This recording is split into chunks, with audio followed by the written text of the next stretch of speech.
Hello everybody, and welcome to the Power of Your Personality. It is one of the favorite things that I get to teach. I began learning about personality when my boys were young, and then I began studying it much more in depth about 15 years ago, and it has become the most requested series that I have taught adults. And so I've taught many classes on this and coached many individuals in their personalities because it helps us in our daily life. It helps us to know each other at home, at work, in the neighborhood, on committee work, or even when you're out shopping. It helps to know the personalities because it helps us to know how to communicate with people. And it helps us to know ourselves better. So in this three-part series, you're going to learn about the four personalities, whether you are a sanguine, a choleric, a melancholy, or a phlegmatic.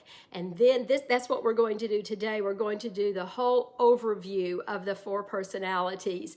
And then next week, we're going to look at communicating with the personalities, how to talk to others who have a different personality from you, and how you can best receive communication from others, and how you can just talk to people knowing your strengths and weaknesses. And then in our third lesson, we're going to look at the emotions. And to me, that is a really important aspect of this and often overlooked, that we emote differently. We feel things differently based on our personality. So I'm so glad you've come along with me on this 3-week journey. Many of you are watching this in my fabulous Wednesday morning Bible study group called WOW, Women of Worth. And then some of you are watching it on the Christ Church Facebook page or other social media that's sponsored by Christ United Methodist Church, where I serve as Director of Education. And some of you are watching it on my own personal page, or you are watching it on my YouTube channel. So whatever way you're looking at this, I hope that you will be blessed and you will learn a lot about yourself. So let us get started with it. All right, so can anybody think of somebody you want to change? Okay, can I get a response from that question? Anybody you want to change? You know, maybe it's somebody who is too demanding or too talkative or too withdrawn, or maybe they just don't have it together. Do you ever just want to walk away from a relationship because communication just seems impossible, and it seems as if that other person is never going to change? Can anybody relate to that? Oh yes, I think we all can. But I want us to think about this. You know, are they the ones that need to change? Or am I the one that needs to change? Are you the one that needs to change? You know, once we stop trying to change the people in our lives and begin to accept them for how they are wired, then we can better understand them, and then we can improve our relationships with them. And so, likewise, when we are able to grasp the way that we are wired, then we have this knowledge to grow beyond what our natural tendencies are. We're able to move beyond how we're inclined to behave, and so we can move beyond that to become better and to become more balanced individuals. Does anybody want to go there in your life? I know I do. It's so important to know where I tend to fall into a weakness so I can recognize those and turn those into a strength. So understanding the way people are wired, are built, are designed is essential for living in our strengths. It's essential to grow through our weaknesses and to build better relationships. And what this knowledge does, it helps us to have a greater possibility to be at peace with everyone. That scripture is found in Romans 12, verse 18. To live at peace as far as we are concerned, as far as it depends on me, I am to live at peace with everyone. It's my responsibility to be a peacemaker with people. It also helps us to have peace within ourselves. Well, we all come with this unique personality. It was determined before birth within us, and it is a part of our individual genetic makeup. These are inborn personality traits. It's the way we are wired. And each personality type is prone to strengths and to weaknesses. Now, the environment in which we live and we grow up plays a role in how that personality is shaped. And I'm often asked, when can you tell what someone's personality is? Well, it doesn't really start to appear fully until we get it to age maybe 5 or 6. But I know in studying my own grandchildren, I can tell pretty early on how they're headed in their personality. But then as we grow and we begin to develop our own likes and dislikes, and we're not confined to the things our parents tell us, then we fully become engaged in acting in our own full personality after we leave home, after we leave the growing up home. Then it should be in place. Well, I think it is our responsibility to know who we are. It's our responsibility to know ourselves. Remember, know thyself. To know how God created us. Because when we know that, we know the expectations on our life for behavior. We know how we're inclined to behave. And so it helps us to interact better, much better with the people in our lives. Well, the study of this inborn personality trait, get this, began at about 400 BC. That's how old this kind of study is. And it began when the Greek thinkers studied life and the universe and what they called the natures of people. Over the years, others then have added to these ideas.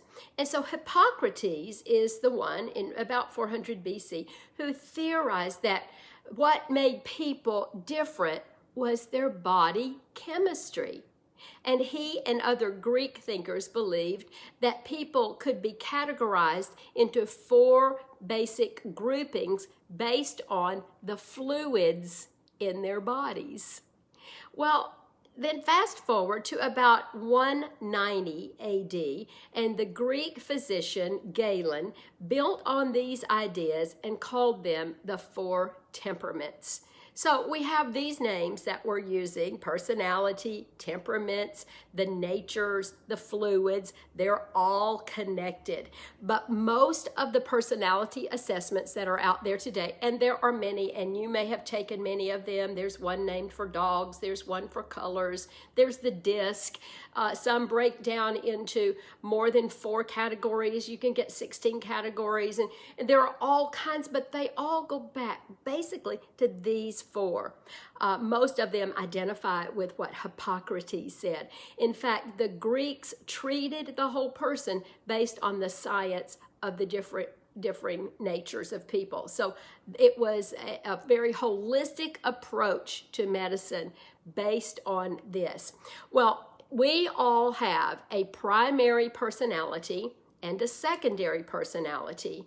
And most of you who are watching have done the assessment that I have sent out. I gave it on Facebook pages, on websites, and it's out there. I will be glad to send it to those who didn't get it. Just message me and I will make sure that you have it.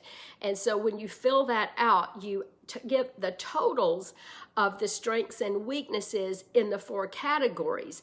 And the number that is the highest indicates your primary personality. The number that is the second highest is your secondary personality. But what you will notice, for the most part, people have a variety of numbers there. You've checked different categories. And so we are a rainbow of the personalities when it comes down to it. And we have a smattering of all of the personalities as a part of our being. But there will be one that tends to be primary. It's the one that you checked most often when you did the assessment. And when you hear the characteristics, you should be able to identify with what the traits are and how they might describe you. So I want you to take the first page of your handout, and it is a chart, and it looks like this. If you don't have this, it's something I will be happy to send you. And you look at the top of this chart and you see the word extrovert. And at the bottom, you see the word, you see it's hard for me to find it backwards, introvert.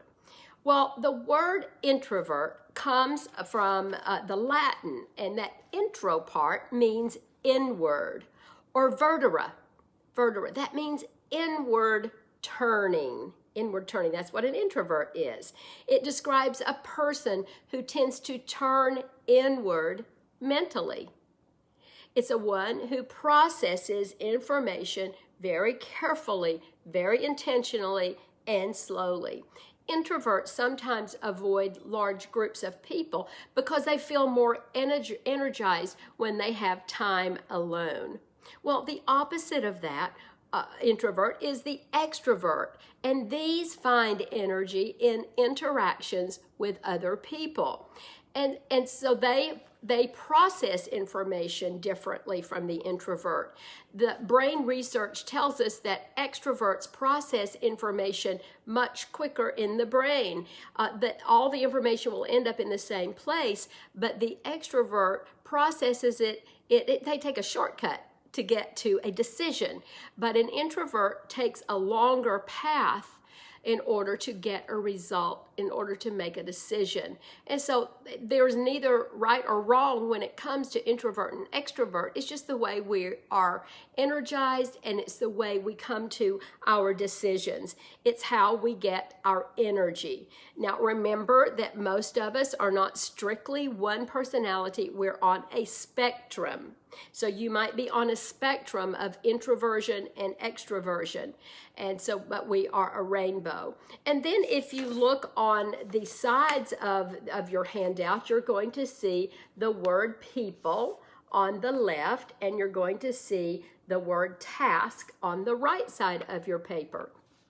Now, that is going to describe another way that you feel comfortable and get your energy. If you are a task-oriented person, then you get your energy by doing things and getting tasks done and checking off the list. If you are a people-oriented person, then you get your energy around being around people and having social interactions. So you've already learned two things about each of the personalities. If you're an extrovert, you would be either a sanguine or a choleric. If you are an introvert, you would be either a melancholy or a phlegmatic. And so those are the two divisions for extroversion and introversion. But let's look at the other side. If you are a sanguine, you are people-oriented like the phlegmatic. You are a people-oriented person. You like the engagement with other people. But if you are task-oriented, you would be a choleric or a melancholy. And so you see that we have 4 squares, and you can already tell that if you're a sanguine, you are an extrovert who gets energy from people. If you are a choleric, you are an extrovert, but you get your energy through task-oriented things that you do in your life. If you are a melancholy, you are an introvert who gets energy from the checklist of the task. And if you're a phlegmatic, you are an introvert who gets energized with people. And so those are the key things with each of the 4 personalities: extrovert, introvert, people, and task. So make sure that you refer back to that frequently so that you can relate to those characteristics, because that's the beginning of all of it. Well, each of those those personalities have strengths and they have weaknesses, and that's what you identified on the assessment. Our goal is to live in our strengths. And when we do, we will improve our relationships and we are going to find personal fulfillment. Now, here's something that's important to remember, that none of us is perfect, and we don't have all the strengths and live in all the strengths of the four personalities, but Jesus did. Jesus had the strengths of all the personalities and the weaknesses of none. Let's keep that in mind, because he was the only perfect person who ever lived. Well, we have this responsibility to know who we are and to live at peace with others. We can't change them, but we can certainly change ourselves and change how we respond to other people. Well, our goal now is to identify our strengths and our weaknesses and then figure out how to live in our strengths. And that's what I hope we will accomplish today. So we're going to look at each of the four personalities and look at the characteristics of all of them. If you haven't done the assessment, I have no doubt that when we get through with today's session, you will figure out where you fall with the personalities. So let's begin with the sanguine. We already know that the sanguine is an extrovert who is getting energy from people. I'm going to give you a slogan for each of the four personalities. See if you can remember each of those, because that's a great clue as to the traits of all of them. So the slogan for the sanguine is, let's do it the fun way. Their overall traits, they're known as the talker. So I'm going to tell you how each is known. Also, I'll give you a word that describes each of them. So that's something else you can hang on to. They're known as the talkers. They are high energy, fun-loving, outgoing people who are always looking for the next gathering. They are more sociable or outgoing than any of the other personalities. And so they make friends easily, and they usually are loud with the friends. They talk loudly, and they are around to enjoy life big and think of life as this wonderful big party. They're often very creative, but they don't usually pay attention to the details. They can be very inspiring with their great energy and enthusiasm, and they can be great influencers. Now, their desire in life is to have fun. So let's look at the key strengths of their personality. They have the ability to talk to anybody about anything, anytime, anywhere. And they're really good storytellers. And this little interesting tidbit, they have this great memory for color. They're the ones that can leave a large group of people and they can describe what the people were wearing, what colors that they all had on. Other personalities don't do so well with that. They are the ones who hold on to you physically when they are talking to you. They have this wonderful sense of humor, a great enjoyment of people, and they live in the moment. They live in the present. They can usually use their charm to their advantage. You know, they're the ones that are batting their eyes, or they are smoozing with people. They make friends very easily, and they love compliments, thrive on those compliments. And they don't hold grudges. And so that's not true of all the personalities. They don't hold grudges because, see, they're people, and they want people to like them, and so they forgive easily, and they can apologize easily. They want to be liked. That's their personality. They are spontaneous. Other personalities might have to have things planned out a little bit better. They are the center of attention at parties, and they can be really warm and caring, and it's easy to warm their hearts, and then they have sometimes a real outburst of emotion and response to things. So they may laugh hard and laugh loud and emote strongly, cry loud, and carry on in a loud way. So sometimes they speak before they think, but they are really sincere and very loving. They are never at a loss for words, and this extrovert personality is everybody's friend. Okay, that sounds pretty perfect, doesn't it? Oh, but hold on, because with each of the personalities, we're going to talk about their weaknesses. So Sandy Sanguine lives in the moment and tends to go with the flow, but sometimes too easily. She is often easily distracted, and so she may not be reliable. She's so lovable that sometimes her friends just give her a pass by saying, oh, that's just the way Sandy is. You know, that often happens with all the personalities, that people get a pass and get excused for their behavior because that's the way they are, and that is not the way they're supposed to be. We're supposed to live in our strengths, and if we get a pass for things that we do that are inappropriate or too loud or too boastful or too bossy or too laid back or whatever it is, we are living in a weakness, and that is not okay, and we should not be given a pass. All right, so this personality is often disorganized, and while they remember colors really well, they can't remember details or names. I find that so interesting. They will come up with little nicknames for you. Hey, sugar babe. Hey, doll. Hey, cutie pie. Hey, whatever, because they can't really come up with the name. And, well, they have so many people in their lives, it's easy to forget. So that is a trait, remember, that's in a weakness, because they give the little nicknames or the platitudes when they really need to be using the names. They can exaggerate. And in a real weakness, they don't get serious about anything. Those are people who may have been in your school room or your class in college or high school, and they just couldn't settle down. They just wanted to be the life of the party, and they were often called the class clown. These often trust others to do their work because they have other things to do. Sometimes a sanguine is the last one you might want in group work because they just want to talk and laugh and have a big time, but they don't want to get down to what they're supposed to be doing.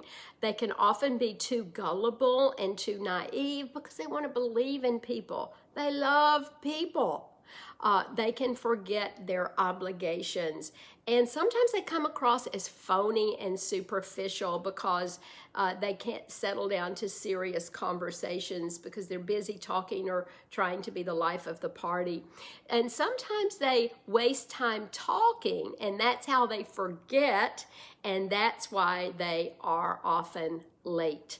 And so of the four personalities, they're the ones that would be late to events. They hate to be alone. They need to be the center of attention, and they can dominate conversations because they talk so much, and they are the great interrupters in our lives.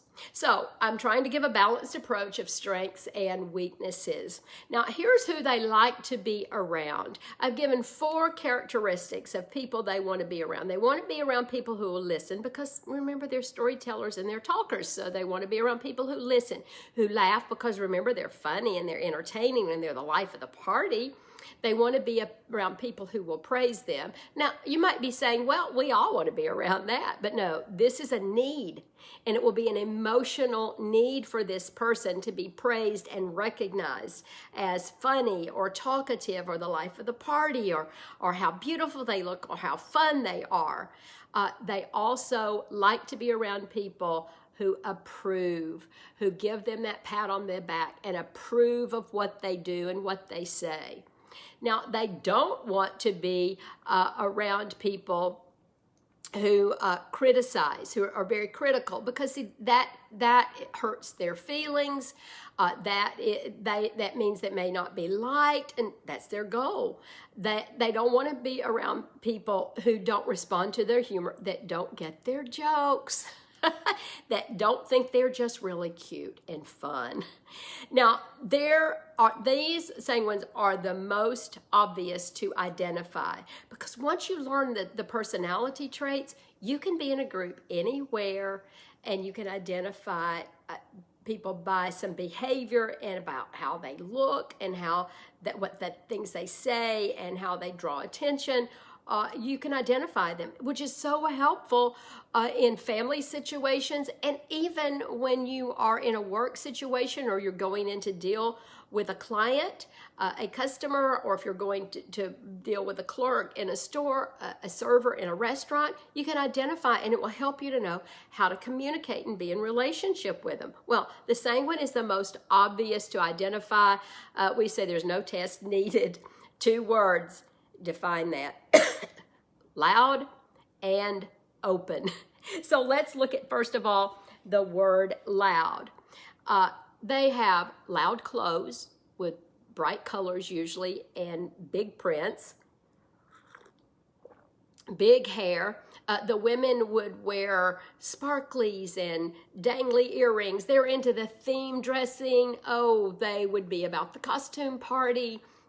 They're going to find ways to express their individuality when it comes to fashion. Even if they have to be in uniform for the job that they have, they'll find a way to stand out and look a little bit different. So that's loud. They are also open, open mouth. Remember, they're the talker. They're going to fill in the dead air. They have an open life. See, there are no secrets with the sanguine.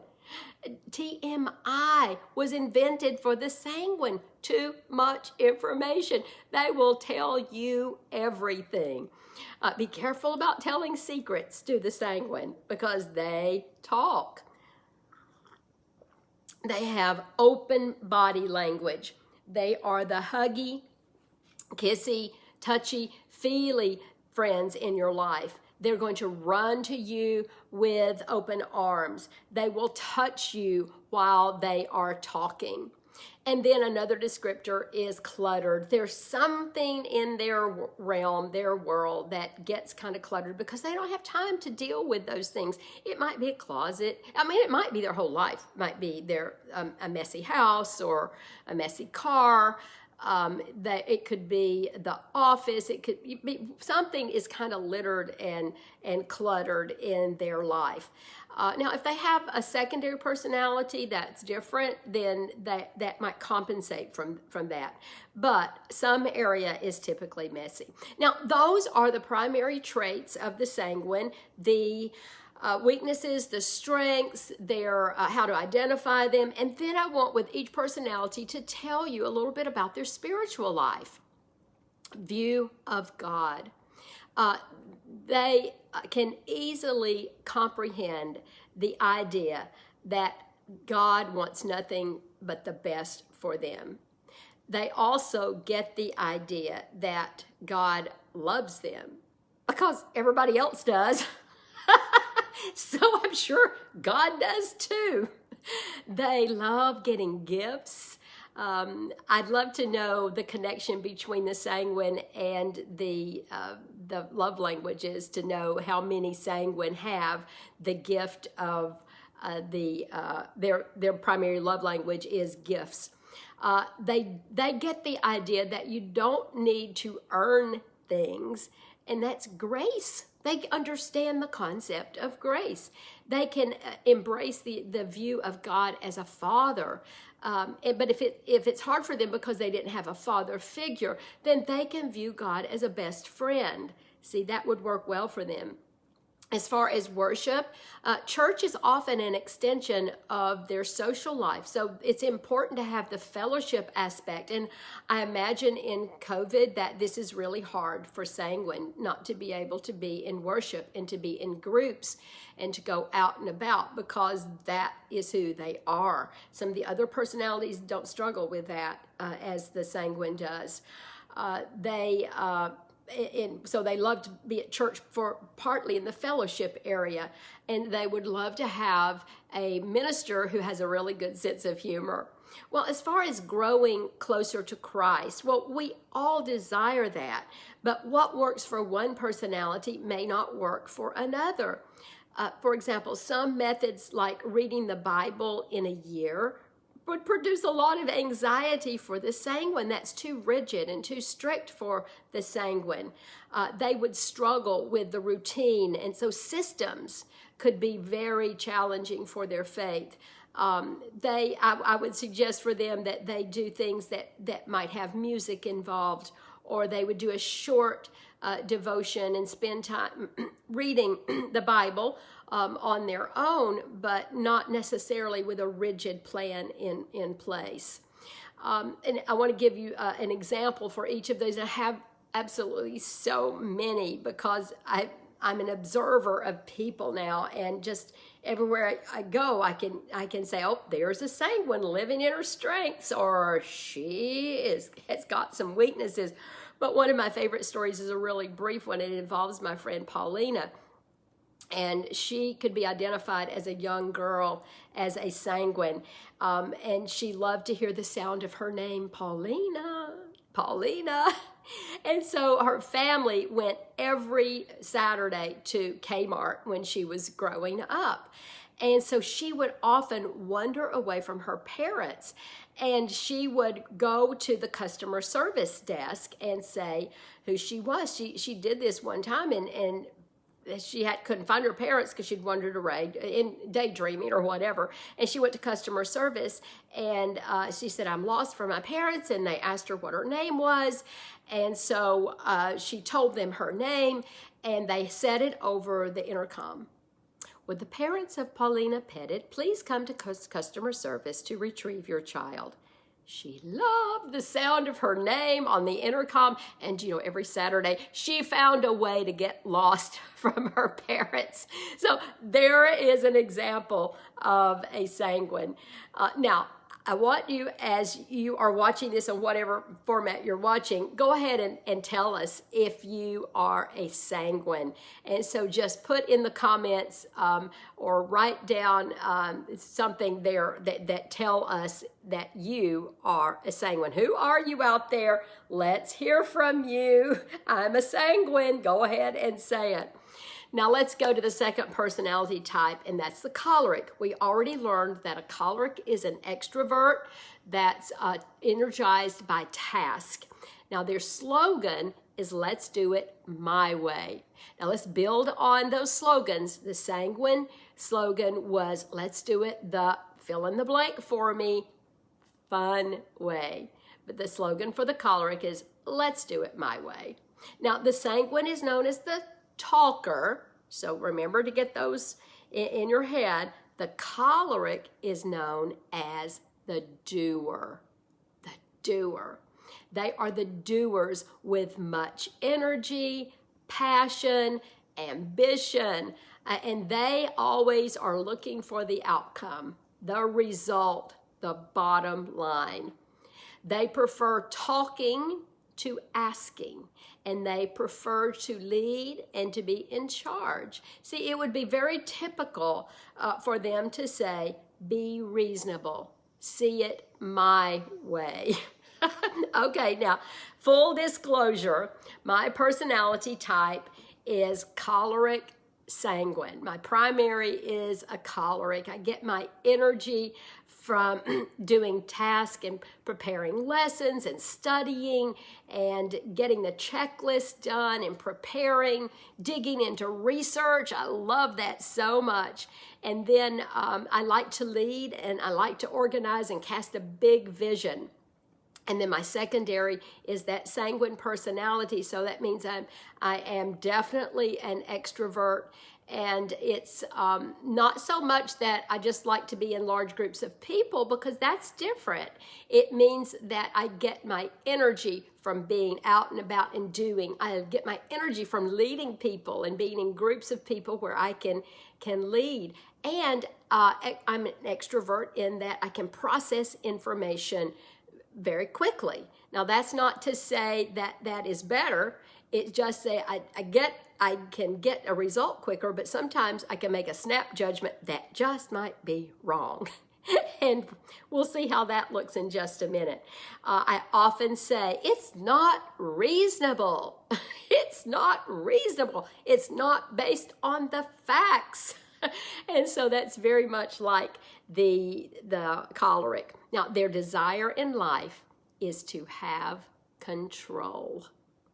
Now, I want us to look at the key strengths to see how that looks in their life. You know, like the sanguine can talk about anything to anybody, anytime, anywhere.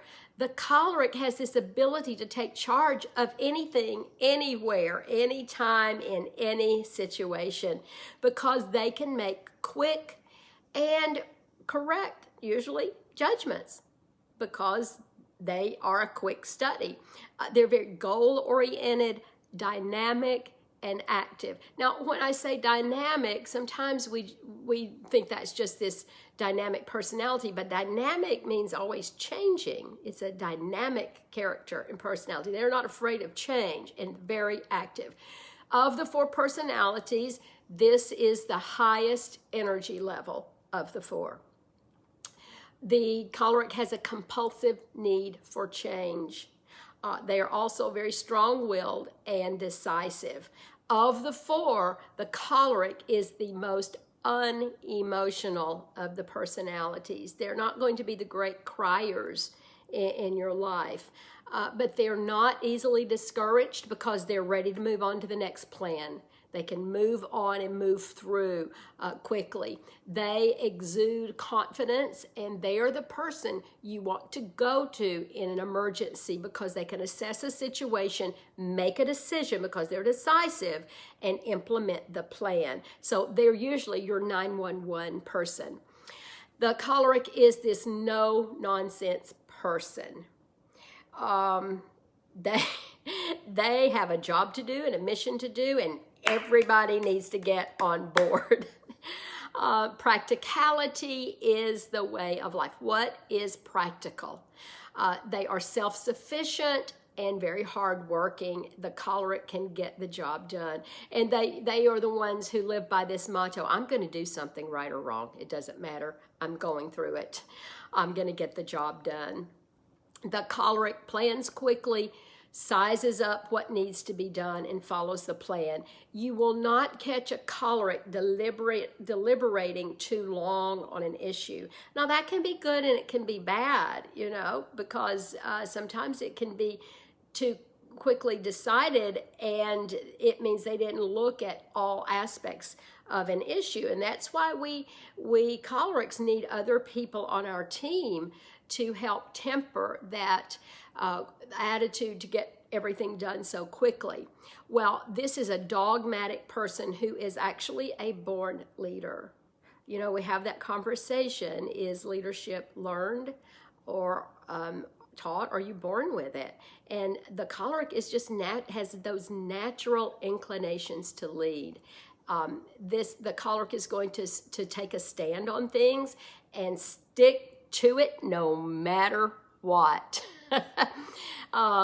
He is not usually going to be influenced by what others think. You know, why should he? He's always right. So why should he think what, you know, I'm saying this tongue-in-cheek, but that's what that one thinks, especially in a weakness. But the choleric is the least sensitive or sympathetic of the four temperaments. And so you need to steer away from Ken Choleric if you really want a shoulder to cry on, because he's just going to say, hey, buck up and move on, dry those tears. He'll assess your situation and diagnose your problem and give you the solution. But if you really understand this personality, you're going to find that this is going to be a highly energetic, fun person and very capable to be around. Now, let's look at those weaknesses. So we see that this is a natural leader, but in weaknesses, this person can be way too bossy in your life. They can be domineering, the dominant personality in your life. And insensitive, they might hurt your feelings. They can be really impatient because they expect everybody to work as quickly as they work. Often they're unwilling to delegate because they want it done their way. I want to do it my way is their slogan. And so they are unwilling to delegate to other people. So some people may feel sidelined, especially if that's a team leader or a teacher or some kind of group organizer. They also often are reluctant to give credit to other people because they want all the credit themselves. They can come on way too strong. Sometimes they live and thrive on controversy and debate or arguments, and they don't want to give up.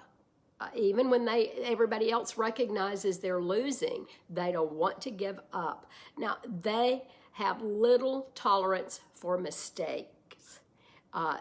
They just cannot tolerate incompetence. That you've heard the saying, they do not suffer fools gladly. That's the choleric. Don't be foolish around the choleric. They have high expectations, and everybody needs to be doing their part. They can often manipulate people to do the things they want them to do, and they can be very demanding and domineering of others. They can really come across as know-it-alls and can just be way too independent. So you see, once again, when a personality is living in weaknesses, they're not good to be around. We don't want to be around people living in weaknesses. I don't care which personality they are. That's why it's so important not to focus on those wonderful, fluffy, bubbly, positive strengths in the personality. We need to be looking at these weaknesses to say, oh, I have that tendency, and that's not good, and people won't want to be around me if I exemplify those traits.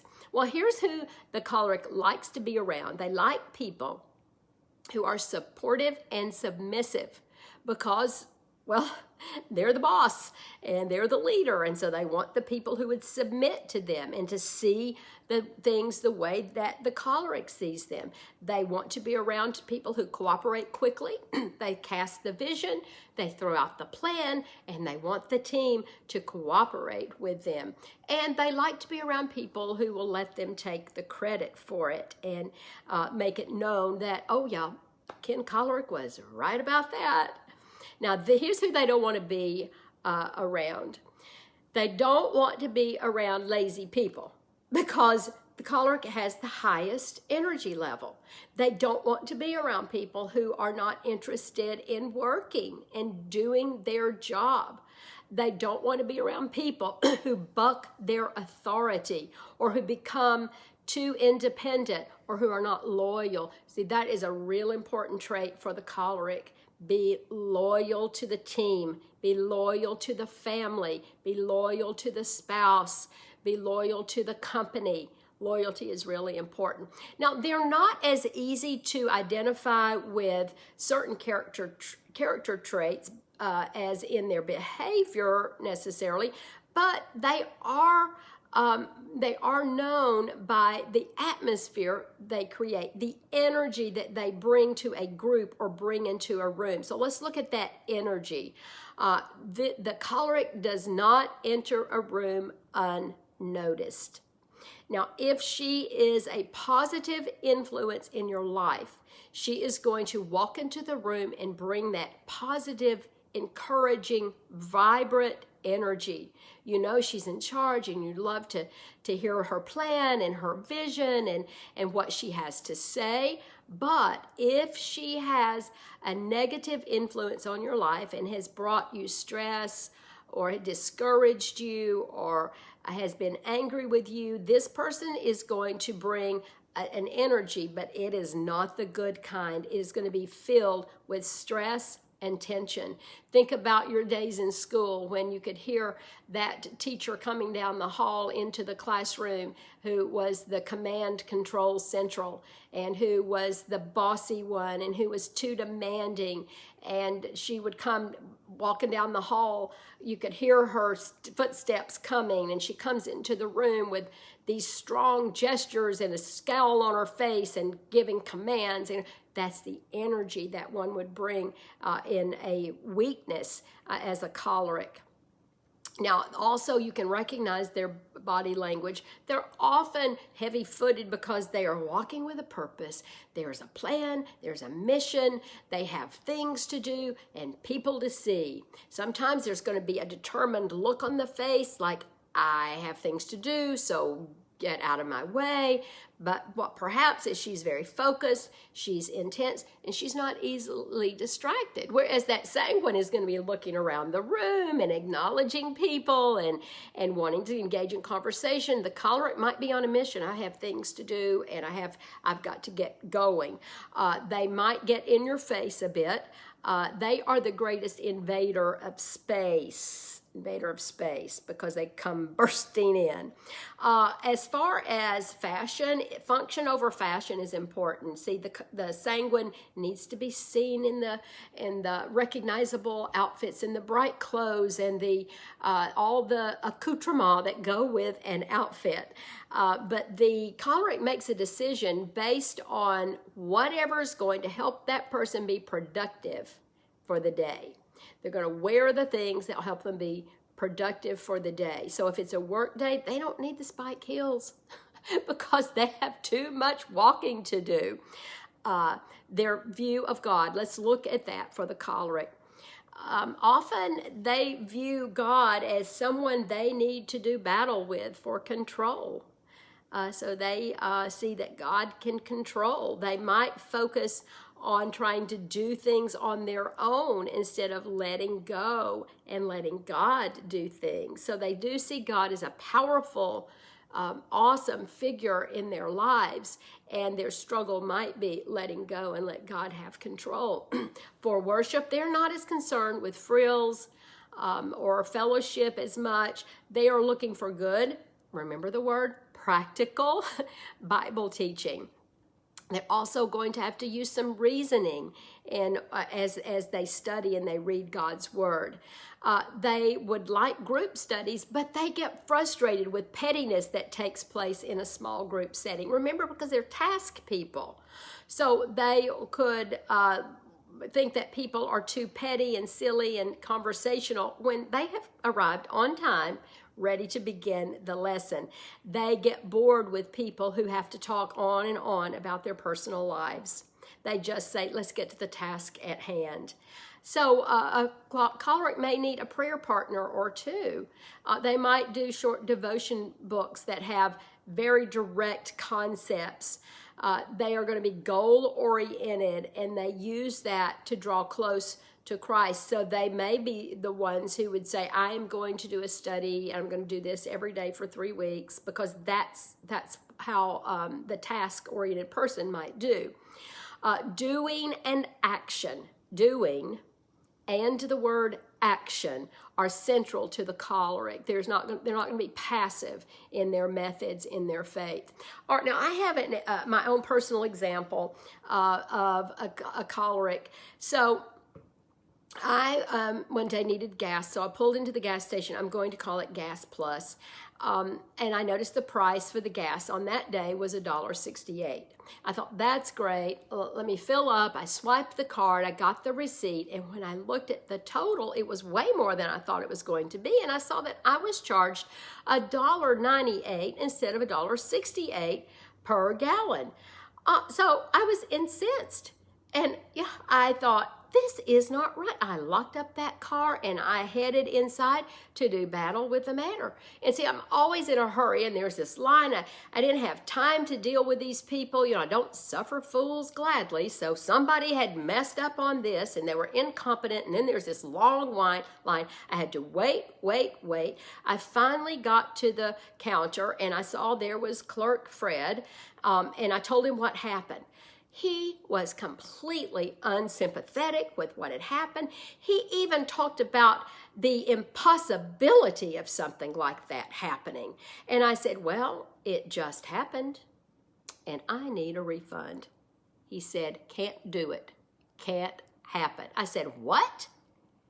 It has to happen. I was overcharged. He said, that price is locked into that machine and it's controlled by the central office and I can't give you a refund. You can imagine You can imagine how that went over with me. I said, your sign said $1.68, and I was charged $1.98, and I need the money back. Now listen, I know some of you are out there squirming and you're thinking, why couldn't you just let that go? Now, I was not yelling and I was not out of control. I was speaking assertively to Fred behind the counter, but everybody in there didn't know my business. I wouldn't want to do that. Some of you are saying, just let it go. It's not that much. Don't make a scene. Well, I'll have you know, I was not making a scene. I was making a point. I asked Fred, well, who is the person who can make that right? Well, Fred, with the line growing longer and longer and longer, he fumbled around the glass behind him. I would prefer to call that the smoke and mirrors. And he came up with the phone number and he gave it to me, and I thanked him kindly, and I went on my way. Ridiculous. People out here working hard, making a living, and coming in thinking they're going to pay one price and they end up paying another price. And I went right on my way to work at church where I was doing the Lord's work. And I had a lot of Christian work to do that day. Well, on my way home, I decided to stop back at Gas Plus to see if they had gotten the price corrected. So I pulled up to that pump and I studied the prices, and then it hit me. Oh no. See, I usually go to a gas station that has the low price on the left and the high price on the right. And oh, you guessed it, I had used the wrong pump. It wasn't the gas station's fault. It wasn't Fred's fault. It wasn't the corporate office fault. I, Kathy Choleric, was wrong.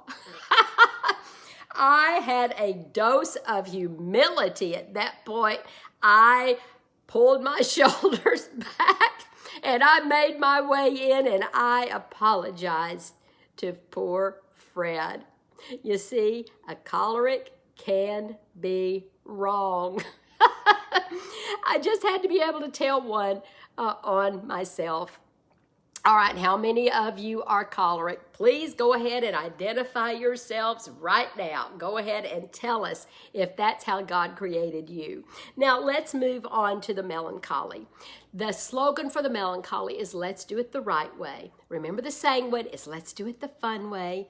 The choleric is let's do it my way. And now the slogan is let's do it the right way.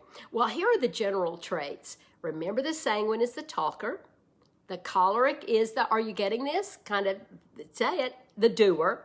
And the melancholy now is the thinker. They're quiet, deep, and thoughtful. And they strive for perfection and believe if a job is worth doing, finish it with me. It's worth doing well. But they get really disappointed when things don't go perfectly. They like rules and structure and punctuality, and they are very detail-oriented. They get often wrapped up in the details of things, and sometimes they can forget the people things. Because remember, if you look back at your chart, you will see that the melancholy is on the introvert at the bottom, and they are task-oriented. So they are an introverted, task-oriented person. Their desire in life is to have it done right. Let's look at their key strengths. See, they have the ability to organize anything. They can set goals, and they can set these wonderful high standards and ideals, and to analyze things very deeply. They are serious people, and they're very purposeful. See, they have a purpose for all things in their life. And at the same time, I love this characteristic of the melancholy.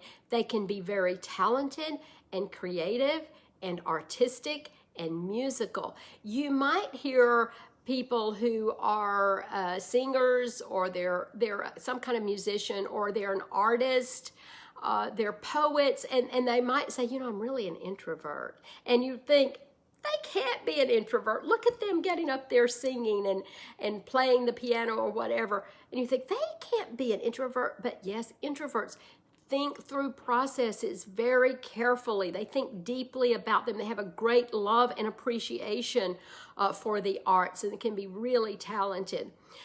They are schedule oriented. They're the ones with the calendar. They're the ones with the notebook. Things are organized and put into place. They can find solutions and want to find those for people.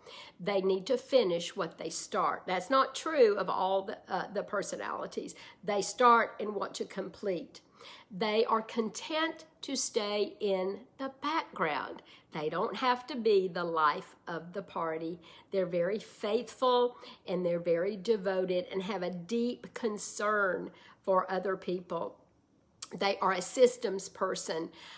They are often analyzing self and others, and you might observe them kind of sitting back and thinking deeply and looking at people and being quiet as they analyze a situation or another person.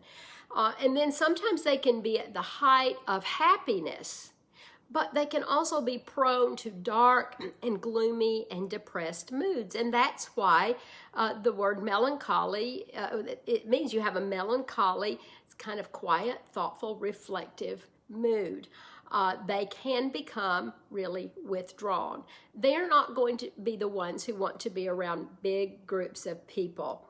And they don't really want to have a lot of a big, huge, gigantic, active, loud friend group. They want to be selective about their friends and careful about who they choose to be in the friend group. So they might have the few and the faithful who are their friends.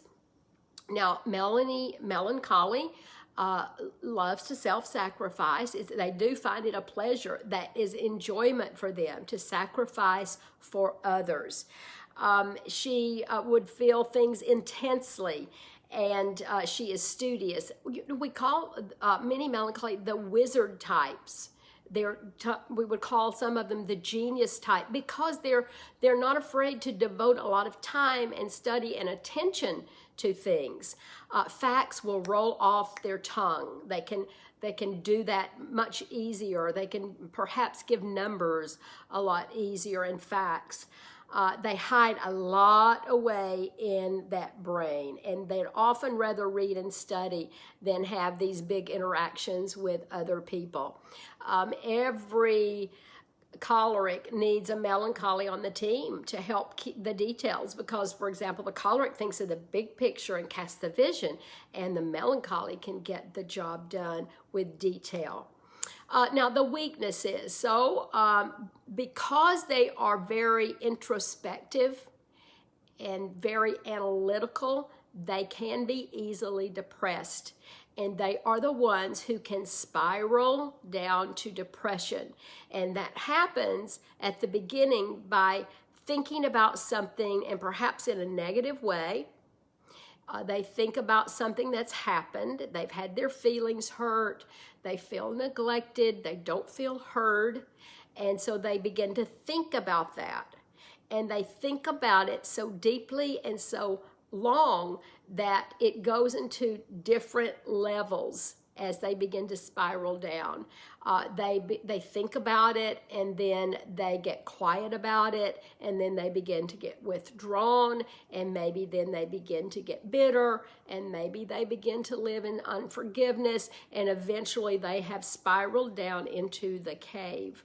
And so that's the one thing about the melancholy that you would really want to watch, and that's, well, all of us need to, what comes in up here. See, for the choleric, the winding goes the other direction. They hear something they don't like, and if they're in that weakness, they hear something they don't like, and they think about it, and then quickly they might react and have a snap judgment where they snap at somebody, they belittle or berate or get angry or get loud. You see, that's the opposite from what the melancholy does. They might spend too much time in preparation and get too focused on the details. They often remember the negatives. They just keep those hidden away, and they can pull those things out as needed. They're often very suspicious of others because they live in an idealistic view of the world. Things have to look a certain way, and so they might suspect people. They can be moody. And you know how I said that they like to sacrifice for others? That's very natural for them. They can also play the role of the martyr, and it might sound like this. Do you know what all I gave up for you? Do you know how I have sacrificed for you? So it comes back to bite the other person. They can often have a low self-image. See, that's opposite of the choleric and the sanguine, because the sanguine just thinks they're the top of the world, and the choleric knows it because they're out front of everybody, and they like and are boastful of who they are. But the melancholy can have a low self-image. They have this deep need for approval, and so if they don't get it, then they feel that that is a reflection on them.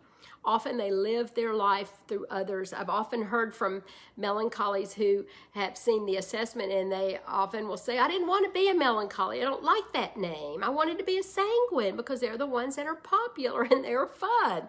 And so they might live their life through others. They can become withdrawn and remote. They can also have a critical spirit and be very critical of others and judgmental of others. They often would hold back affection from others because that's something they can keep in. They can be a very affectionate people, but that's what they might withhold from others. They dislike anybody that's going to oppose their idealistic, perfect view of the world, and can be unforgiving and skeptical. Now, this is who they're going to want to be around. They like to be around like-minded people. Most of us do. They like to be around serious, intellectual, deep people who can carry on a sensible conversation, for goodness sakes. Now, think back to your profile. Think of the sanguine, and remember, the sanguine is just the opposite of that. See, we have the sanguine here and the melancholy here, and the sanguine has those traits that are opposite from the melancholy. Look who the melancholy dislikes being around. Lightweights, forgetful people, people who are late, who are disorganized, who are superficial or unpredictable. And that is who a sanguine is in a weakness. Now, so for the first time in our discussion today, you're seeing opposites. You are seeing what is the key traits of each one and what their weaknesses are. And what you're observing now is that the weaknesses of one can be the source of conflict for the one across, because it's what they cannot tolerate. So remember that as you're putting together the pieces of the puzzle in your family, so that you'll know what to look for as areas of conflict. You know, our mother is a melancholy. She is very analytical and very introverted, very task-oriented. I remember one year I wanted to get my sister a gown for her birthday, and my mother immediately said, "What's the matter? Is she sick? Does she need to go to the hospital? You're not telling me something I need to know." She immediately went there, and it wasn't that at all. And at the same time, our mother was always, and she's still living, but she is not able to do these things now, but she was the recorder of everything in our family life. She kept records of family vacations. She wrote birthday letters to each family member. She has photo albums of the year of life of all the children and grandchildren, just very, very detailed. So that's who the melancholies are. Now, they're the second most obvious personality trait. Now, remember, they're opposite of the sanguine. So the melancholy is quiet. She has a quiet voice, usually quiet conservative clothes, classic styles, traditional colors with enduring value. She's closed. She's not open like the sanguine. Silence is golden, is really important to them. She has more of a closed mouth. She's not going to give you the intimate details of her life. She also has a closed body language, not like the sanguine and the choleric flailing around. The gestures were going to be smaller and closer to the body, and she's going to stay out of your space, and she expects you to stay out of hers. Don't violate the body zone.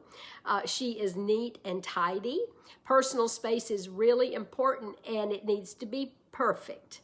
Melancholies do not multitask well because they want to start one job and finish it before they go to the other. And they don't work well in messy or cluttered environments. As far as how they view God, the melancholy views God as this wonderful holy being who needs to be revered. And they have this awesome respect for the fear of God. And they may feel the need to be perfect before God because they don't want to disappoint him. And they might blame themselves if their prayers aren't answered or aren't answered the way they think they should be. As far as worship for the melancholy, they are attracted to planned and predictable services. They're going to love the worship service bulletin, the program. They don't necessarily want the personal involvement of getting up and shaking hands and hugging everybody, but structure and consistency are really important. Most Bible readings and study programs were designed for the melancholy. They're highly organized, and that's what is attractive to the melancholy. But some melancholy can get too wrapped up in the reading of the books and doing the assignment and getting the job done in the devotion, that they don't connect with God personally, with the personal relationship of God. They like to be in a quiet place to commune with God. So if you are a melancholy, would you identify yourselves and let me see? I have found that in the groups that I have led, that we have had more melancholies in the audience than we have the other personalities. I think that's just an interesting little tidbit. It might be because they are the studious ones and they want to go to class and they want to learn and they like if they have a handout and they can make a list of things. And so I love that we can get a lot of melancholy in the group. So I'm seeing you all respond to that. I love it. Go ahead and identify yourselves. And then we get to our last personality. It is the phlegmatic, and we are now looking at the person who is an introvert, who is also a people-oriented person. Now let's build our slogans again. The sanguine said, let's do it and I'm hearing you all over the place say the word, the fun way. The choleric said, let's do it, let me hear you, my way. The melancholy said, let's do it the right way. And now the phlegmatic says, people, let's just do it the easy way. That's their slogan. Now, we know the sanguine is that, let me get that tag word for them, the talker. The choleric is the doer. The melancholy is the thinker. And now the phlegmatic is the watcher. They like to watch and observe people. Phlegmatics are usually content. Oh, I just love thinking about that. They're content. Now remember what you're going to be hearing with the phlegmatic. It's going to be opposite from what you hear of the choleric. It's going to be opposite. And so the phlegmatic is content, while the choleric is the one that's all about change. Everything evolving and changing and being dynamic instead of static. They like to keep things harmonious. They like to keep everyone happy. They hate conflict, and they draw people to them because they know that when they're around a phlegmatic, they're not going to have people rocking the boat. They are often just really the laid-back people in your life, we often give them the best all-around award because they're content and they can just kind of fit in anywhere with any kind of personality. They tend to be more well-balanced. They don't feel the need to change the world like the other personalities are out to change something.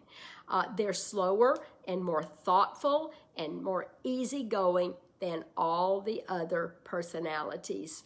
Now, their desire in life is to avoid conflict at any cost often. They want to keep the peace. Now, I want you to pay attention to this word. The phlegmatic is known as a chameleon. Chameleons have those beautiful colors that allow them to fit in anywhere. And that's what a phlegmatic does. They can fit into any group because they can adapt and they can adjust, and often they can become whoever they are around. They can change and they adapt. Now let's look at their key strengths. Balance. They have an even disposition and they have a dry sense of humor. Now think of the humor of the others. Remember, the sanguine is the big storyteller. The choleric is bigger than life and laughs loud and boldly. But this phlegmatic has a dry sense of humor. It's very low-key and it's very pleasing personality. They are known for being calm, cool, and collected. They're patient. They're quiet. They are sympathetic. Remember, the most unsympathetic of the four is the, say it with me, choleric. But the phlegmatic is really kind. That's a great descriptor for the phlegmatic. They often keep their emotions hidden so that you don't always know what he's thinking. It's tucked away. They don't show their cards or reveal their hand. They are happily reconciled to life. They are the all-purpose person. Now, they also have this great administrative ability because they can look at both sides and they can administer a situation. They can mediate problems because, remember, they want to avoid conflict. So they know how to mediate. They are good under pressure because they lie back, they play it safe, but they know something is under pressure and they can go with it, especially if they're just living in their strengths. They're not going to offend you. They are going to listen to you. They're a good listener. And they will have this solid group of friends because they do get energized with people. They don't have to have the masses of friends that the sanguine would have to have, but they have a core good friend group. The phlegmatic is easygoing, happy-go-lucky, a joy to be around. They have this wittiness that keeps the companions and friends laughing at them. Now, he doesn't get ruffled too much, and he's consistent, and he's caring, and he tends not to get too involved in things. That's why he won't be opinionated. He's gracious, and he loves everybody, and people love him back. Okay, he sounds like the perfect person, doesn't he? But let's listen to Phil Phlegmatic's weaknesses. Old Phil can have a lack of decisiveness. Sometimes just Phil can't make up his mind about things. It could go this way or it could go that way, and you choose. That can be okay sometimes, and other times you want Phil to choose. He can lack enthusiasm or energy. See, the sanguine and the choleric are all excited and they get all enthused about things, but phlegmatic, sometimes you can't tell if he likes where he is, or even though they're content, sometimes you can't tell it. They're the lowest energy level of the four. So again, think of the choleric, the highest energy level. Think of the phlegmatic, the lowest energy level. Think of the conflict that could have in a home with a parent and a child, a husband and a wife, two friends, one high energy, one really low energy. One given to can be lazy and one can be just too chaotic. And you see that can be a source of conflict. It's why we need to know the personalities and know how to deal with them. But he can have this low energy, but let me tell you, Phlegmatic Phil has a hidden will of iron. So when you can't figure out what he's thinking, and there's something going on that's stressful, and he's not wanting to make a decision, and he's hearing a lot of this, and he is taking it in. He's an introvert, so he is thinking about it. These things are twirling around in that brain, taking their time to get to a stopping place, and then he gets to a point where he's had it. And he has this hidden will of iron, and he will bow up, and you will know about it, and you want to get out of the way. So see, that is the danger of suppressing things and just pretending to get along. Now, also in a weakness, they can be fearful and worried, and they keep it tapped down. You know, they might be, biting fingers or fidgeting, but not being loud and talking about something. But that's how they show their worry. They sometimes avoid responsibility. Now, the choleric is like the most responsible, and that melancholy is responsible, but sometimes the phlegmatic in a weakness says, something has to be done. If I just kind of stay back here quietly, somebody else will do it.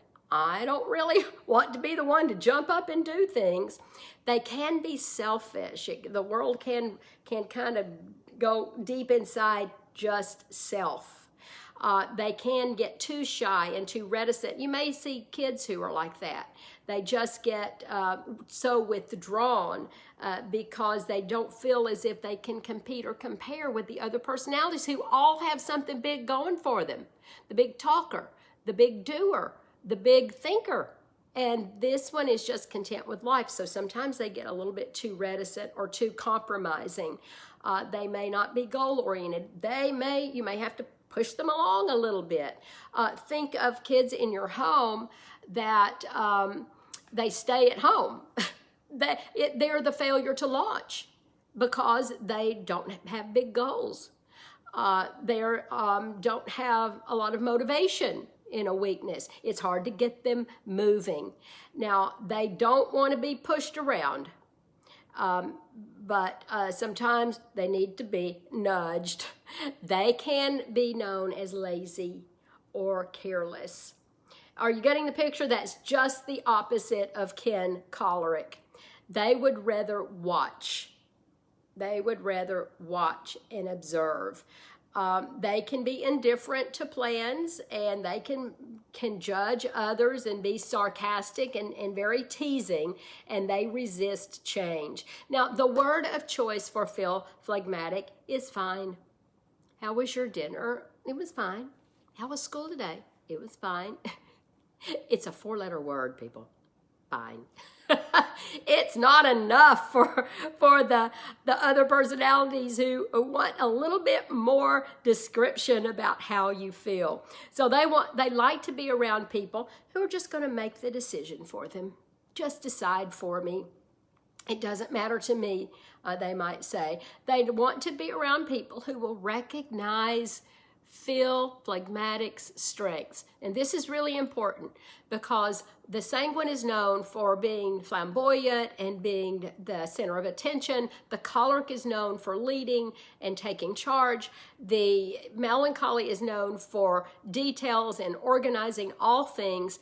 And this person is known for who he is at his core. This best all-around, kind, thoughtful person, and they need to be recognized for it because they don't always get those kind of accolades. So that's really important to keep in mind with the phlegmatics in your life. They want to be around people who just respect them for who they are and not what they do. They don't want to be around, listen to this because you're going to hear the choleric in here. They don't want to be around pushy people. And the sanguine who is too loud, or the melancholy who expects too much of them. So the other personalities in their weaknesses are not a good match with a phlegmatic in their strengths or weaknesses.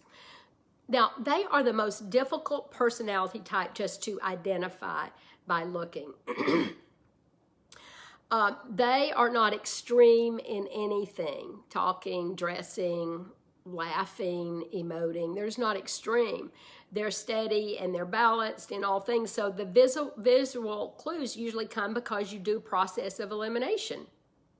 But here's what you can recognize: the chameleon-like traits. You see people who just kind of fit in. They can move from group to group. They are the peacemakers in the group. They're not going to be causing waves. They're going to be the ones quietly aside, just say on the side, saying, "You all make up your mind, and I'm happy to do whatever." Here's the scripture verse for them: "Blessed are the peacemakers." That's who they are. They are the cool, calm, collected ones, so they bring a sense of peace in your life. And so think about those people in your world. They're not going to get all jihad up about anything going on. They're the ones you want to go to and just rest and be quiet with. Now for them, comfort, as far as how they dress, comfort trumps everything. Remember, the cholerics dress for function over fashion, but the phlegmatic dresses strictly for comfort, usually more to the casual end of the spectrum. And then you can identify them by how relaxed they are. They kind of flow when they walk. You know, I told you that choleric is walking with purpose. They have somewhere to go. And the phlegmatic is just flowing when they walk. They have this unwritten rule. You know, why do I need to stand up if I can sit down in here? And why do I need to sit down if I can lie down on the sofa and get really comfortable? They're going to be slow in their movement. And listen, it's hard to keep up with a choleric because they are moving on, moving fast. But the phlegmatic is just slow in motion. You know, like in my example, I have one speed, and that is fast. Just eat my dust, hurry up, we got to get there, keep it moving. And others are just slower. Let's slow it down just a little bit. Let's look at how the phlegmatic views God. God is thought of as a place for comfort and rest. Isn't that a beautiful image of God? The phlegmatic is less defined about what a church would look like, but more how it feels and how flexible it is. While all the other personalities are busy doing and being, the phlegmatic just enjoys spending time in the presence of God. They value relationship with God and with people. They indicate that what most helps them in their spiritual life is to ponder, to think about the scripture, to think about it. They don't necessarily do well with scheduled reading plans. They just enjoy taking a passage and reading it and figuring out how it applies to their life. You know, as an example of a phlegmatic, my father, I think, was just the greatest phlegmatic I have known. He was a wonderful leader. He was not a choleric, but he was a great leader because he knew how to look at both sides of an issue. He knew how to take different personalities and bring them together. He was a peacemaker. You know, for many years, he was a member of the National Arbitrators Association, and he traveled all over the country settling disputes in the construction field. They were lawsuits, but he would help settle them before they went to court. And I think that exemplifies how he was able to look at both issues and mediate a situation and come to a conclusion. All right, how many of you are phlegmatic in your personality? Identify yourself. Please just write that word there as you are putting comments. Tell us if you are that quiet, thoughtful, peace-loving mediator let us know. You know, years ago when I was giving this assessment to our entire family one afternoon during Sunday lunch, we had a ball. We laughed and we were all into the personalities, and well after lunchtime had ended, most of us were sitting there continuing to study and do our talk about who each other was, and I looked up and the three phlegmatics had found their way to somewhere in the house with a sofa. They were done with it. The rest of us were talking and laughing. The sanguines were laughing about it, and cholerics were telling who each other was, and the melancholy was getting it all detailed.